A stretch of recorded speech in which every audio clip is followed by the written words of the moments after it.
আসসালামু আলাইকুম, আমার চ্যানেল কুকিং বাই মিতা আপনাদের সবাইকে স্বাগতম। আজ তৈরি করে দেখাবো আম দিয়ে অসম্ভব মজার একটি ঠান্ডা ঠান্ডা ডেজার্ট রেসিপি, যেটাকে ম্যাঙ্গো ব্যাঙ্গো বলা হয়। এখন যেহেতু আমের সিজন, এই রেসিপিটি অবশ্যই একবার হলেও ট্রাই করতে পারেন।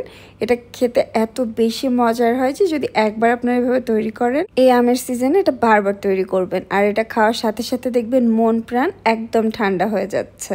এটা খেতেও যেমন মজার আর অনেক বেশি স্বাস্থ্যকরও।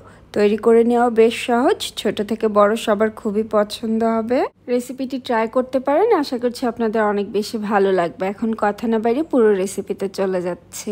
প্রথমে এখানে আমি পাকা মিষ্টি আম নিয়ে নিয়েছি। আপনারা আপনাদের পছন্দ মতো যে কোনো আমি ইউজ করতে পারবেন, তবে চেষ্টা করবেন একটু মিষ্টি আমটা ইউজ করার জন্য। মিষ্টি আম ইউজ করলে ডেজার্টের টেস্ট কিন্তু অনেক বেশি ভালো আসবে। আমি আমগুলোকে ছোট ছোট পিস করে কেটে নিচ্ছি। আপনারা আপনাদের সুবিধা মতো যে কোনোভাবেই কাটতে পারেন। আর এখানে আমি 2টা আম ইউজ করছি। আর এক্সট্রা করে খুব বেশি চিনি ইউজ করতে হয় না, তাহলে এটা অনেক বেশি হেলদিও হয়ে যায়। আমগুলোকে ছোট করে কেটে আমি একটা ব্লেন্ডারের জারে নিয়ে নিয়েছি, আর এর সাথে 1 টেবিল চামচ চিনি দিয়ে দিচ্ছি, যেহেতু আমগুলো এমনিতে অনেক বেশি মিষ্টি। এখন এটাকে খুব ভালোভাবে ব্লেন্ড করে একটা সাইডে আমের পাল্পটাকে রেখে দিচ্ছি। আর এখন ডাবের পুডিংটা তৈরি করে নিব। আমি এখানে একটু বেশ বড় সাইজের একটা ডাব নিয়েছিলাম, সেটা থেকে 1/2 লিটার মানে 2 কাপ পানি হয়েছে। ডাবের পানিটাকে একটা ছাঁকনির সাহায্যে আমি প্যানে ছেঁকে নিচ্ছি, যেন কোনো ময়লা অংশ না চলে যায়। যেহেতু একটু মোটা শাঁসযুক্ত ডাব ইউজ করেছি, পানিটা বেশ মিষ্টি, তাও আমি এখানে 2 টেবিল চামচ চিনি দিয়ে নিচ্ছি। মিষ্টিটা আপনারা আপনাদের স্বাদ মতো অ্যাডজাস্ট করে নিতে পারেন, বা চিনি দিতে না চাইলে না দিলেও চলবে। দিয়ে দিচ্ছি 1.5 চা চামচ agar agar powder. Agar agar পাউডারের পরিবর্তে কিন্তু চাইলে আপনারা জেলাটিন দিয়ে এই ডাবের পুডিংটা তৈরি করে নিতে পারেন।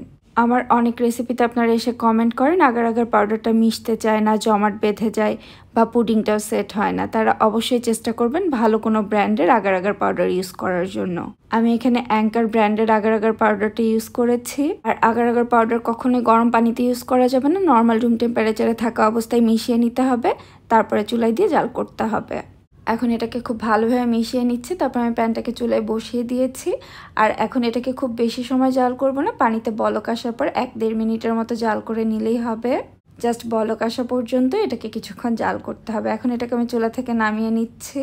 আর যে বাটিতে ডাবের পুডিংটা সেট করবেন, সেটাতে ডাবের পানিটা সাথে সাথে ঢেলে নিতে হবে, তা না হলে কিন্তু প্যানেই জমে যাবে। আমি এখানে একটা বাটিতে নিয়ে নিয়েছি। তারপরে কিছুটা ঠান্ডা হওয়ার পর নর্মাল ফ্রিজে 20 মিনিটের জন্য রেখে দিব, তাহলে এটা পুরোপুরি জমে যাবে। 20 মিনিট পরে আমি ডাবের পুডিংটাকে বের করে নিয়ে এসেছি। এটা কিন্তু পুরোপুরি সেট হয়ে গিয়েছে। এখন ছোট ছোট পিস করে কেটে নিচ্ছি। আপনারা আপনাদের সুবিধা মতো সাইজ এটাকে ছোট বড় করে কেটে নিতে পারেন। ডাবের এই পুডিংটা এমনিতেই খেতে অনেক বেশি মজার হয়, যখন আমের এই ডেজার্টটার মধ্যে দিবেন, এটার স্বাদ কিন্তু আরও অনেক গুণেই বেড়ে যাবে। ডেজার্টটা তৈরি করা কিন্তু খুবই সহজ। এখানে একটা বড় বলে নিয়ে নিচ্ছি 1 কাপ সাবুদানা, যেটাকে আমি আগে থেকে সেদ্ধ করে ঠান্ডা করে নিয়েছি। দিয়ে দিচ্ছি 2টা একদম পাকা মিষ্টি আম, যেটাকে আমি ছোট ছোট পিস করে কেটে নিয়েছি। আর এর সাথে দিয়ে দিচ্ছি ডাবের পুডিং। তৈরি করে রাখা আমের যে পাল্পটা ছিল সেটাও দিয়ে দিচ্ছি। এখন এর সাথে দিয়ে দিচ্ছি কনডেন্স মিল্ক। আর মিষ্টিটা কিন্তু আপনারা আপনাদের স্বাদ মতো কমিয়ে বাড়িয়ে এখানে ইউজ করতে পারবেন।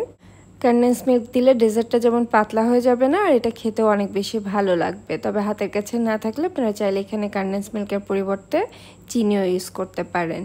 আমি এখানে 1/3 কাপ কনডেন্স মিল্ক ইউজ করেছি, আর এর সাথে দিয়ে দিচ্ছি তরল দুধ। এখানে আমি 1/2 লিটার তরল দুধ আগে থেকে জাল করে ফ্রিজে রেখে একদম ঠান্ডা করে নিয়েছি। ঠান্ডা ঠান্ডা দুধটাই দিতে হবে, তাহলে ডেজার্টটা সাথে সাথেই সার্ভ করা যাবে। আর যদি নর্মাল রুম টেম্পারেচারে থাকা তরল দুধ ইউজ করেন, তাহলে এটাকে তৈরি করে 2 ঘন্টার জন্য নর্মাল ফ্রিজে রেখে দিতে হবে, পুরোপুরি ঠান্ডা হওয়ার জন্য। কেননা ঠান্ডা ঠান্ডা ডেজার্টটাকে সার্ভ করতে হবে। সব কিছুকে একসাথে খুব ভালোভাবে মিশিয়ে নিয়েছি। আর এই তো তৈরি হয়ে গেল ম্যাঙ্গো ব্যাঙ্গো। ভীষণ মজার আমের এই ডেজার্টটা কিন্তু এই আমের সিজনে তৈরি করতে ভুলবেন না। রেসিপিটি অবশ্যই ট্রাই করতে পারেন। আশা করছি রেসিপিটা আপনাদের এত বেশি ভালো লাগবে যে যদি একবার তৈরি করেন বারবার তৈরি করবেন। ঠান্ডা ঠান্ডা ডেজার্টটা সার্ভ করে নিচ্ছি। আমার আজকের রেসিপিটি যদি কোথাও আপনাদের একটুখানিও ভালো লেগে থাকে, প্লিজ আমার চ্যানেলটি সাবস্ক্রাইব করে রাখবেন। আর আপনারা যদি রেসিপিটি বাড়িতে ট্রাই করে থাকেন, আমাকে কমেন্ট সেকশনে জানাতে ভুলবেন না আপনাদের কেমন লাগলো। আজকের মতো এখানেই বিদায় নিচ্ছি, আবার নতুন কোনো রেসিপি নিয়ে চলে আসবো। সবাই অনেক বেশি ভালো থাকবেন আর আমাদের জন্য দোয়া করবেন। আল্লাহ হাফেজ।